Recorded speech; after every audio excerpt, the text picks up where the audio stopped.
Vážená pani premiérka, vážená pani komisárka, dámy a páni, želám vám pekný deň a vítam vás na tlačovej konferencii počas medzinárodnej konferencie od krízy dôvery k otvorenému vládnutiu. Informovať vás bude predsedníčka vlády Slovenskej republiky Tlačová a podpredsedníčka Európskej komisie, komisárka pre digitálnu agendu Tlačová. Pani premiérka, nech sa páči, prosím o úvodné slovo. Ďakujem veľmi pekne. Ešte raz by som chcela čo najsrdečnejšie privítať viceprezidentku Európskej komisie, vládnutiu. Vítajte srdečne na Slovensku. Otvorené vládnutie, transparentnosť, protikorupčné programy nie je len téma Slovenskej republiky. Je dlhodobou témou všetkých európskych štátov, Spojených štátov amerických a mnohých ďalších kontinentov. Prečo? Dostali sme sa do štádia, keď každý lobbying, aj v tom pozitívnom slova zmysle, teda obhajovanie záujmov konkrétnej cieľovej skupiny, sa dostáva za hranicu alebo pod úroveň vnímania tohto lobbingu ako pozitívneho, ale dostáva okamžite prívlastok korupcie. Ako vieme rozlíšiť, čo je štandardný, klasický lobbying, voči ktorému majú krajiny svoje zákony, ktoré rozhovory, komunikácia sú v rámci kultúry demokracie a ktoré sú porušením etiky a kultúry demokracie. V štandardných, dlhoročných, stáročných demokraciách je to výsledok dohody, zaužívaných pravidiel. Mladé demokracie, ku ktorým patríme, sa pokúšajú o túto definíciu najprv prostredníctvom zákonov, inštitúcií, noriem, nariadení, vyhlášok. A potom prídete k zisteniu, že ani sebelepší zákon nie je dostačujúci. Jednak máme veľmi schopných, vynaliezavých občanov, aj inštitúcie. A ten druhý problém je, že je rozdiel medzi legálnosťou a legitimitou.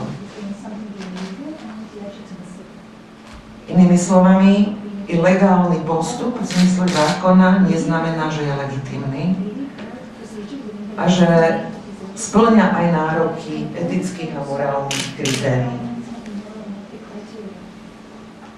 Teraz sa posúvame od definície demokracie k pokusom vytvoriť si dohodu, vzájomnú dohodu a rešpekt o kultúre demokracie.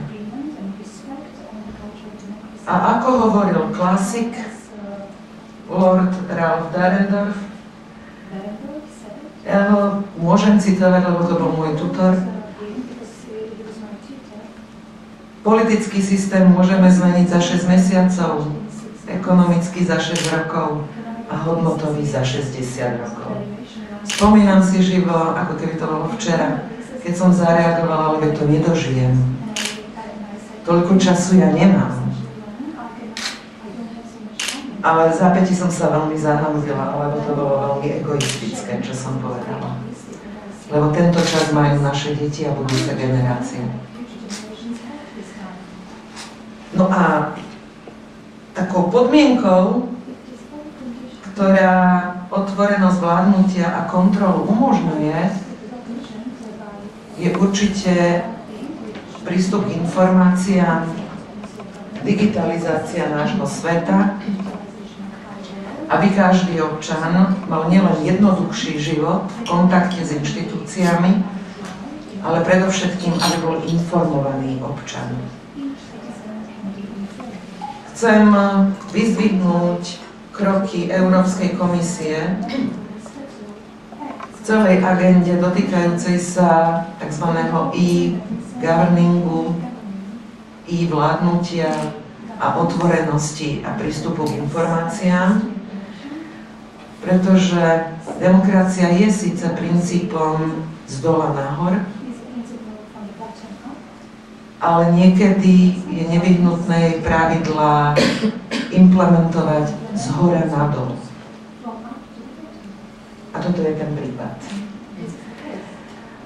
Takže je našou spoločnou úlohou aj záujmom vytvárať také podmienky, aby občania neboli odkázaní na informácie len z médií a už vôbec nie od politikov. Aby mali prístup k pôvodným prameňom, aby si názor utvárali nie podľa komentov, ale podľa priamých textov a znení zákonov a rozhodnutí. Pokiaľ sa potom stotožia s nejakým komentárom, to je už vec slobodnej voľby.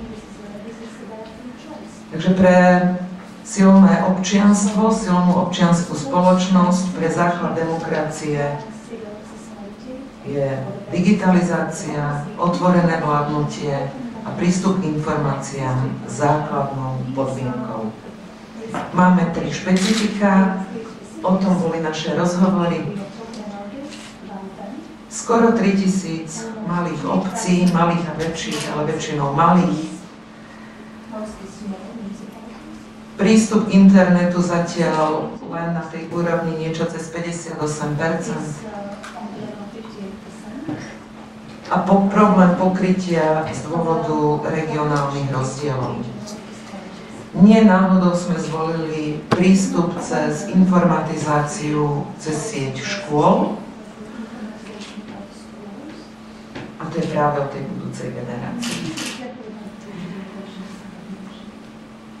Určite aj na Slovensku nájdeme nominanta na digitálneho šampióna, ale priznám sa, že zatiaľ mám len adepta na čiernu hranu. Ale nastavím sa pozitívne a určite ten návrh pánovi komisárovi Ivanu osobne zašlem v krátkom čase. Takže ďakujem za všetky aktivity, za záujem o Slovenskú republiku a dúfam, že bude rovnako intenzívny aj v budúcnosti. Ďakujem veľmi pekne. Ďakujem pekne, pani premiérka. Nech sa páči, pani komisárka. Thank you. It is a pleasure for me to be in your midst. And I was already mentioning to the Prime Minister that it is a promising start, so to say, this event, for indeed it is an action plan of the Slovakian Republic in favor for an open democracy. Well, that couldn't be better. So everybody does agree, and now the moment of truth is there for now implementation, so to say. And I don't need to explain to you that the digital world is at stake. It's not a matter of if you are in favor or not. It is a fact of life, so to say, and the digital world is for everyone. And that is a quite important point for also what the Prime Minister was mentioning. It's not only for the happy few, it is for everybody, and it's giving a big opportunity, and it is giving an opening for a democracy. And when you were joining the European Union, and when you were in the chair for the Prime Ministership, then you were fighting and you are fighting for democracy. And democracy is, and it's not for children, so to say. Democracy is really for those who are involved and are not only willing, but are able to be transparent and are open and are accountable. And that is what is at stake, and therefore I think this moment, this event today is so important. It is about an ambitious implementation of a program talking about principles of transparency and accountability that underlie this program. Having said that, I tend to agree with you and not with your future. For I think that anyhow, taking into my personal thought is that I don't believe in eternal life, and I can't promise to all those citizens in Europe, 500 million by the way, very fascinating to have such a community involved in this whole democracy revolution, and that in that way we are in a hurry. We need to be aware that talking about the trust in politics that we need to do, and then I'm talking about everybody and also about the European Commission and also about the Commissioner, that we, not only for the future generation, but for today, we need to explain what it's all about. And that is, by the way, the advantage of the digital world. Everybody, if interested, is able to get the information. We still need to involve everybody because still 32% of European citizens did never ever visit internet. And we should change that. That is a big advantage in just visiting internet.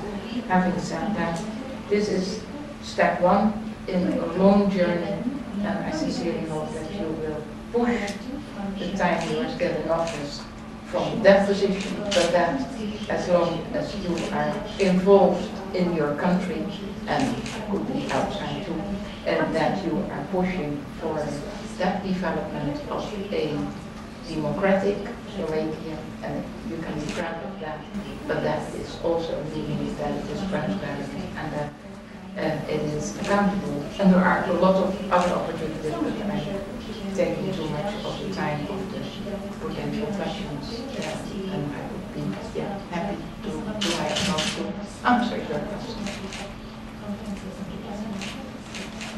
Ďakujem pekne, nech sa páči, je tu priestor pre vaše otázky. Áno, nech sa páči. Môže po slovensku, alebo... Áno, ja som chcel... nahlas a vypočujem. Tlačňák, Tlačová agentúra ZITA. Ja by som chcel pani komisárke opýtať, ako vidí plnenie cieľov digitálnej agendy z pohľadu Slovenska, ako je na tom, ako vníma Európska komisia Slovensko a ako vlastne vníma aj výhrady telekomunikačných operátorov, ktorí aj slovenské operátory tvrdia, že práve pri rozširovaní rýchleho internetu je problém práve v regulácii, či na národnej alebo európskej úrovni.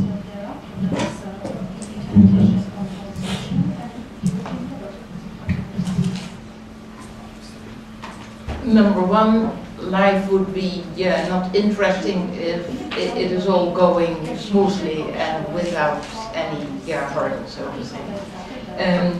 It is indeed a revolution that we are discussing and that we are facing. Having said that, that was in the digital agenda one of the main issues. We do need an infrastructure covering Europe, and then I'm not only talking about high-speed broadband, but also mixed cable, satellite, and what have you, and the telecom operators need to be aware that investment is also at stake. I'm not only talking about telecom operators that are interesting partners for investing in the infrastructure. It could also be utility organizations, water, energy, name it. But it could also be public-private partnerships in which opportunities are there. What I'm highly interested is in the Connecting Europe facility. It means that if the Council does back the Connected European facility, that means for this type of broadband facilities that we have 9.2 billion euros, but with the leverage with the European Investment Bank, that could be easily come to 100 billion euros connected with rural areas, especially those areas where the private partners are not highly interested, where the incumbents are not highly interested. If we could put that type of investment, then there are 3 wins. Number 1 win is it will happen and it will just also involve the rural areas. Number 2, it will immediately create jobs where this type of investment is creating jobs. And number 3, it will involve all those people, but also it will give a new push to the growth of the economy. And we were talking about open data, the Prime Minister and myself. If we are looking what opportunities there are giving open data access for example, startups, then it is tremendously important for also the younger generation to have the startup for their own business. So to say.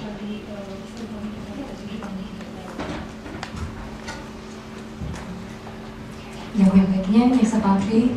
Ďalšia otázka, ak je záujem. Áno. Tu na prvej. Ďakujem. Lucia Galová. Ja sa chcem opýtať, ako môžu ľudia pomôcť celému tomuto procesu. Čo môžeme robiť?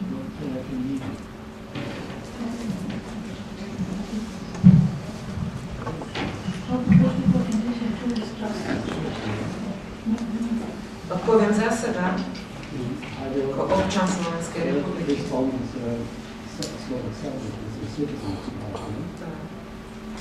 Byť aktívny občan, aktívne sa zúčastňovať verejných diskusí, aktívne sa domáhať všetkých informácií, ale hlavne narábať s objektívnymi informáciami.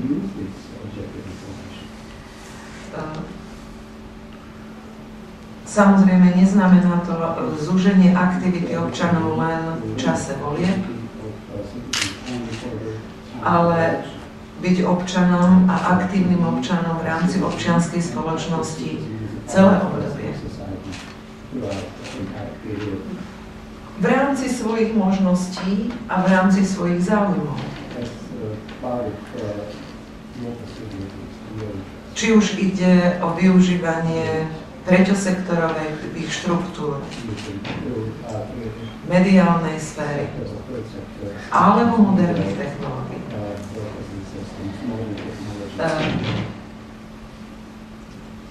Objektívne informácie a schopnosť nájsť vhodné a spravodlivé riešenie je možné len a len v diskusii.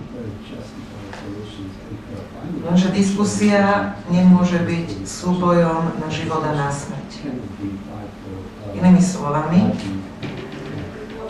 diskusia nemá a nesmie mať víťazov a porazených. Ak ju vediete týmto spôsobom, tak vytvárate v spoločnosti nový druh konfliktu a napätia. Zmysel diskusie a dialógu je dohodnúť sa na riešení, ktoré posúva celú spoločnosť, alebo život konkrétneho človeka, alebo život konkrétnych sociálnych skupín. A na to treba, aby každý z nás bol nielen vysielač, ale aj príjimač. A to je asi najväčšie umenie. Na prvé počutie pomerne jednoduché. Hovorí sa tomu tolerancia. Želám nám všetkým schopnosť tolerancie. Ďakujem. Ďakujem pekne. Nech sa páči, ak je ešte... I was quite impressed by the last sentence of your Prime Minister during the conference, upstairs or downstairs. I'm getting lost for speaking in the elevator. Me too. And she was mentioning that it is a matter of truth, mentioning the truth. And truth doesn't always mean that you are getting the flowers. I'm just explaining it my way. For not everybody is used to getting the truth. And politicians, by the way, and I do have quite a bit of experience, where I started already a long time ago in the last century to be an active politician. Politicians are not always mentioning the truth, and now, and that was the message I got from the Prime Minister, it's time to face reality and to tell the truth, and people can stand the truth. For if you are knowing what is at stake and what are the possibilities to tackle the problems, to do it together, and that has something to do with your question, what can you do? And I'm looking at you. You are the younger generation. You are the hope of Slovakia, so to say. Please confront your government, confront your politicians with the truth. And please confront them that you are not asking for nice fairy tales, that you are aware that it is a difficult period and that it is tough, so to say, but that you want truth and that you are willing and able to be active in that scene and in that process to go for even a better economic situation for your country, creating jobs and what have you. And just a small example, when I just mentioned that 32% of also Slovakian people are not visiting internet, have never done it, then you as youngsters could take an opportunity to just teach the older ones. Normally spoken, I'm always saying, in normal life, as we were used to, my generation was teaching the younger generation. With this development of the digital world, it's the opposite. So you should also start projects in teaching those elderly. And why? Because we are confronted with an aging population, talking about e-health, great opportunities. At the end of the day, even ministers of finance are in favor, for it is more to be faced as a cheaper, quote-unquote, possibility than for the older ones. So there are a lot of opportunities to involve everybody, and I'm always saying the digital world is for everybody. So take your opportunity, but also as a startup, or also you can imagine what challenges there are. Thank you. Iba jednu poznámku. A poprosím aj s výzvou k slušnosti. Pretože miera vulgárnosti, osobných útokov dosahuje hranice, ktoré v civilizácii nemajú miesto. A vnímajte to prosím z mojej strany ako výzvu. Pretože nikdy nemôžu byť neslušní ľudia šťastní. Môžu byť len nahnevaní až agresívni. Preto veľmi požiadam pestovať aj to najvzácnejšie, čo medzi sebou máme, a to je vzájomná úcta aj k tým slabším, aj k tým menej rozhľadeným, ale aj k tým vyššie postaveným. Pretože sa tam nedostali omylom. Rešpektujme princíp volieb a dožadujme sa elementárnej slušnosti. Správaniu sa navzájom medzi sebou k elementárnej úcte, nielen k starším, ku každému. Vážená pani premiérka, vážená pani komisárka, veľmi pekne vám ďakujem za účasť, rovnako ako aj vám, dámy a páni, a želám príjemné odpovedne. Dovidenia. Ďakujeme veľmi pekne. Ďakujeme.